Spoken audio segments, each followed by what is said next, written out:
اس اسماء گرامی کی خیر و برکات کیا؟ شاہ عبد الحق محدث دہلوی رحمۃ اللہ تعالی اپنی تفسیر کی کتاب میں فرماتے ہیں، لکھتے ہیں کہ ان اسماء گرامی کی 4 فائدے ہیں۔ فرماتے ہیں سب سے پہلا فائدہ کہ یہ دونوں اسماء گرامی مبارک ہیں، یعنی خیر و برکت کا ذریعہ۔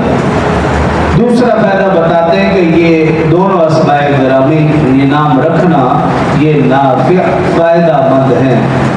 اور تیسرا اس کا فائدہ بتاتے ہیں کہ دونوں اسماء گرامی رکھنا دنیا میں حفاظت کا ذریعہ اور آخرت میں نجات کا ذریعہ۔ 4 فائدے شاہ عبد الحق محدث دہلوی رحمہ اللہ نے اپنی تفسیر کی کتاب میں لکھا۔ دونوں اسماء گرامی احمد ہو یا محمد ہو، ان میں سے کوئی ایک نام رکھنا یا اپنی اولادیں کے دونوں نام رکھنا یہ مبارک بھی ہیں، نافع بھی ہیں، دنیا میں حفاظت کا ذریعہ بھی اور آخرت میں نجات کا ذریعہ۔ افضل الصلاۃ کتاب اس کے صفحہ نمبر 151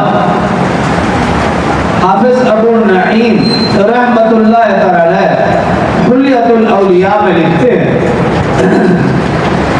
حضرت نبیذ رضی اللہ عنہ سے ایک روایت درج کرتے ہیں کہ حضرت نبیذ رضی اللہ عنہ سے ایک روایت رسول اللہ صلی اللہ علیہ وسلم نے ارشاد فرمایا کہ اللہ تعالی ارشاد فرماتا ہے، قال اللہ تعالی عزتی و جلالی لأعذبه أحد تمسني باسمك في النار۔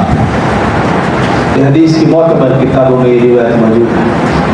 تو رسول اللہ صلی اللہ علیہ وسلم فرماتے ہیں، اللہ تعالیٰ فرماتے ہیں مجھے میری عزت اور میرے جاہ و جلال کی قسم، جو شخص میرے محبوب کے نام پر اپنا نام رکھے گا میں ہرگز اس کو عذاب نہیں دوں گا، یعنی اسے جہنم میں نہیں ڈالوں گا۔ یہ حدیث کے معتبر کتابوں میں